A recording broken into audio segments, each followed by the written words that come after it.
Okay, so we are entering week 36 and I'm feeling great apart from being heavy and all of those things, but apart from like the regular pregnancy cramps, I am feeling amazing.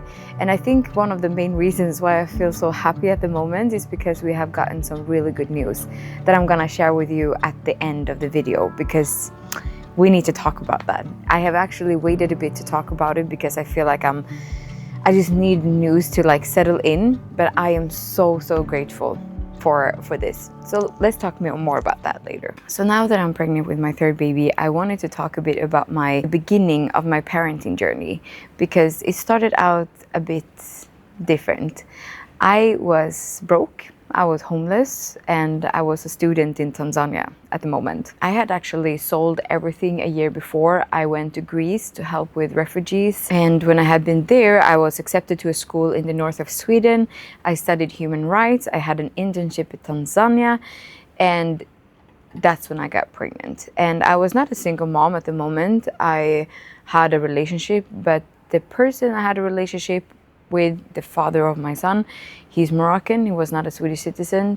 So basically I really started at zero. We had absolutely nothing. When I came back to Sweden then, I was living on my mom's couch, basically. I literally hunted down a private landlord just because I had no plans to settle. So I was not in any line of the, to look for apartments or anything. And I had definitely not saved anything for an apartment because I wanted to travel. I didn't want to settle down. So I hunted down this landlord and I explained my situation. I was pregnant and just, coming to him and be like, I really need an apartment. And everything started to work out. I got an apartment, and before I started traveling, I had also worked before, so I had something that is like parenting leave insurance in Sweden. SGI is called. So I knew that I would have an income on my parenting leave, so that was good. It was a very stressful time, I would say, but that's how everything started.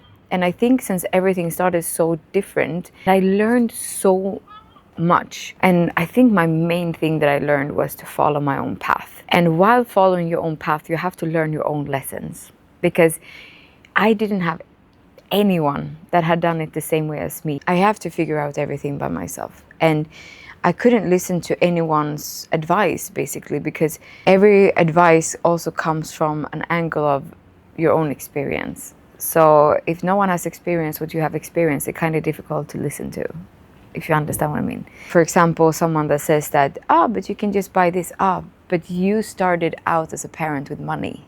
I didn't.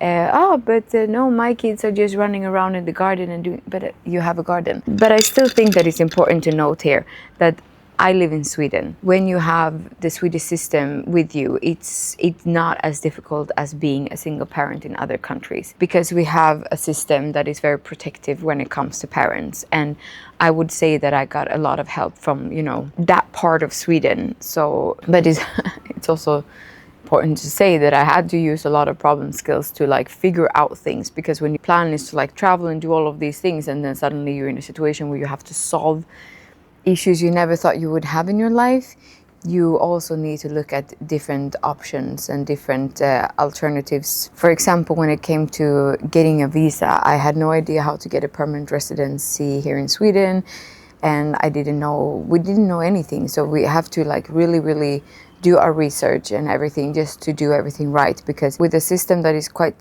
helpful as it is in Sweden, it's also quite strict. So you need to do things the right way. I will not get into more of that like hustle that we did of respect to like the other parts that are part of this story, but it was a difficult time. But I got everything that I needed. I had an apartment and I had an income, and I also had friends that helped me. So it worked out fine. If we go back to me then and my experience in the parenthood, I decided very early that I'm not gonna let having kids at 21 stop me from doing anything that I wanted. The only thing that I stopped with very strong intentions, I stopped drinking and I stopped partying, because I didn't think that was something, first of all, I didn't want it. I also have alcohol addiction in my family. So the only thing that felt right to me was not to have alcohol in the picture of the kid at all. And that was a very easy decision for me. It was not something big. So that is the only thing I stopped with. The rest I continued. After I had my son, I was home for a while. Then I started working. I traveled, I went to school, I went to university. Me and my son's father even separated when I was in university. So I still finished university, and it was actually my son that walked down with me to get my diploma or my certificate at the university. So that was huge for me because I didn't stop living at all when I had my son. Has it been a challenge? Yeah. But I want to go through lessons that I learned during this time, because the most difficult part was not what I went through. I think the most difficult part could be what other people expected of me at that time. So during this time, I was hiding a lot of my struggles because I also lived in a surrounding that was extremely privileged, I would say. I remember one friend that said when I was in the middle of hustling, with money and all of these things, when we were at the gym, do you want to go grab sushi? And I was like, no, I get paid tomorrow, like I don't have the money for that today. And she was like, oh my God, I could never live like that. And I was like, it's not a choice. Yeah, I don't, like, what do you respond to that? That is a quite privileged answer, if you understand what I mean. And that was like, I started to hide so much, like, okay, I made sure that I had home cooked food so that no one would ask me that, oh, let's go out and eat. I already made this food, because it's cheaper. So I started adapting to people that I now don't even have in my life, because I'm like, if you can't see the struggle that someone is in and take the situations for what it is, it's not really for me. This also leads to my second lesson, which is to actually start taking pride in who you are and what you're doing at the moment and your hustle, and to find my identity in it. I started questioning a lot of all of these, everything that you needed for a child. And you need a stroller, and then you need another stroller, and then you need a carrier, and then you need a bed, and you need this, and you need that. For me, I was like, actually, I don't need anything of that. If I want something, that is completely different. But do I need it? No. The kid needs love, food, comfort, safety, diapers, basically. I had a bed already, and my family helped me to set up the bed, but I actually didn't need it at all. My son could have laid with me in the baby nest that I had my mom's friend do for me. That's it. That's basically it. The stroller I got from a friend, didn't actually need it. I could have had him in a scarf.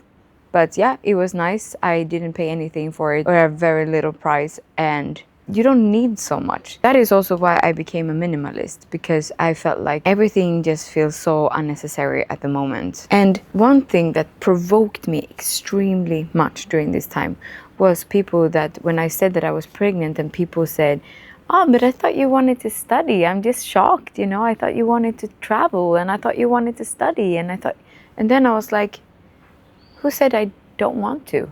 That fueled me to do even more things. And that leads to my third lesson. And I think I wouldn't have this lesson if my son wouldn't be 9 years old now soon. When you do life with kids, kids will learn how life is done. I know that the biggest lesson I have taught my son is that if you want something, you can achieve it. As I mentioned, he was the one that walked me down when I graduated. I didn't have my mom or my dad. So my son walked down with me, and I was so proud at that moment. I can't even explain, because I did that despite what everyone was thinking. I didn't do it despite my situation. I did it despite what everyone was thinking, because I don't think that you need to choose between life and kids. Did I have the support that I needed? No, I didn't. I had a very good friend at the time. I have everything to be grateful for when it comes to her, because she was always there, but I didn't have anyone else. For example, then I showed my son that you can study no matter what, and things will work out, and you need to follow your dreams no matter what happens. And also, I continue to travel. And the traveling is the greatest gift that I have given to my son, because he can be in a situation and he can adapt to every single situation after this. He doesn't think that other people's cultures or other ways of doing things are strange. He is interested just like I am. And I think most importantly, I showed him a world that is not privileged. I think the most important lesson here was I learned who I want to be and I became who I am today. I would say that it actually came out of curiosity and it came out of a little bit of jealousy, like good jealousy. I started looking at different ways that families are supported, and I started to look at the so-called village that I have talked about before. And for that, I needed to look into other cultures. And I was also looking at how parents, like the grandparents, my grandparents, how they manage things. And I started to put things together. And I just felt like if there's one thing I want to have is a strong family, because I never had that. I never had like a strong foundation. That was the first thing I felt like this is what I want. This is what I'm gonna work for, which I have today. I also started looking at womanhood, like how are women taking care of each other in other cultures, because it is so completely different. So I started looking at other cultures and other mothers and other women, how the dynamics look like. And I was so interested, and I was like, this is how I want it. And if I can't have it from other people around me, because I was very, very lonely in my motherhood. At 21, I was the only one in my surroundings that had a baby. I was even before my own sister, and that is older than me. And my second pregnancy, I moved to Stockholm. But at the same time, I felt like I was like on social media, and I started to talk about it, and I started to connect with women more on my platforms. And now with my third baby, I feel like I have finally figured out what it is that women actually need when they are delivering. And I started realizing what is important to me. At the end of the day, all of these lessons are basically just never doubt yourself. You should always look into what can I do better, how can I become a better person, and so on. But you should also look at, am I in the right environment? Am I in the right settings?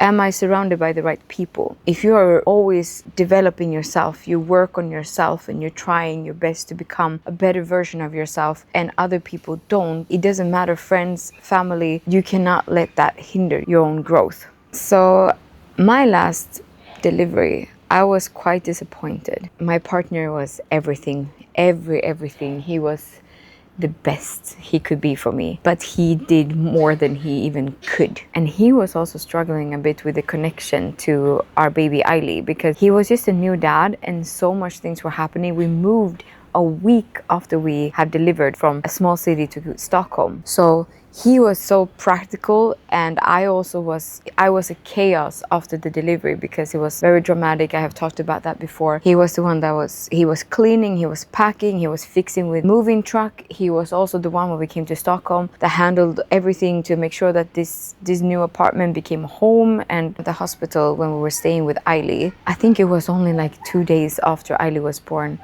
I asked him, or I begged him, please, next time that I deliver, if there's gonna be a next time, I don't want to do it without your family here. I want your mom here. And he actually made a promise that he's gonna do everything that he possibly can for his mother to be here. Because almost at the same time, Ibba's sister delivered, and I cried out of happiness for her, because I was just like, oh my God, you have your mom there. She's cooking for you, and she's there with the baby, and she's just there for your company. She's there to check up on you as a woman, as a daughter, as a mother, And I was just like, I don't want to do this again if I can't have that. And he made a promise to me that he's going to do everything that he can. We had to fix everything with visa and everything, of course, but he was like, I'm going to do everything I can. And I was very unsure that this would even be possible, but he was so determined. And I can say that last week,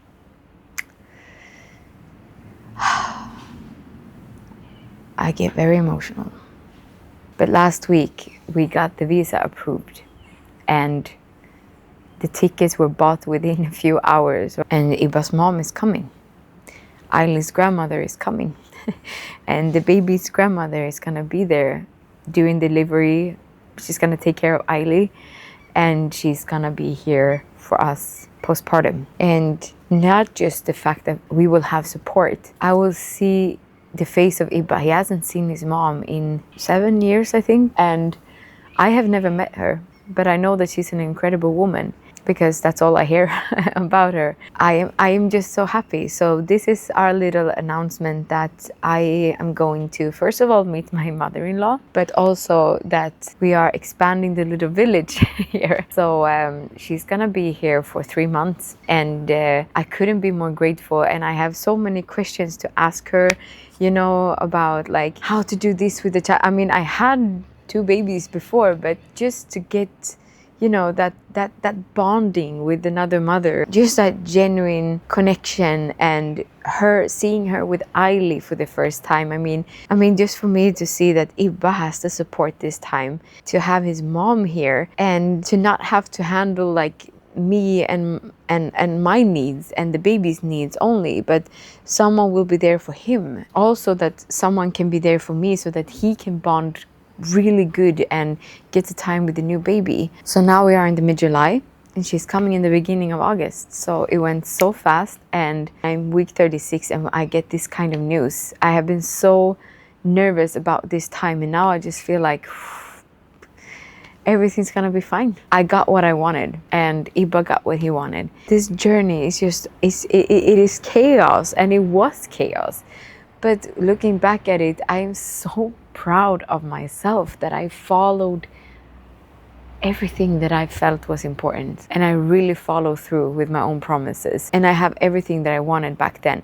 Do I have everything I want now? No, but then I know that I am capable. To show my success, or to show what I can accomplish, also means that I need to talk about where I came from. That is why I think this video is important. You will do it, but it might not be the way you thought you would do it, but you will do it. So I'm gonna wrap this video up, and I hope that I have given you guys some background to why this big announcement that Ibba's mom is coming is of such importance. And I also think that during this time, people thought I was fine. People thought I was doing so good. People thought that I was like, you know, oh, she's so strong, she's so this. I had the weakest moments during this time. So I want to be true to myself, and I want to be true to you.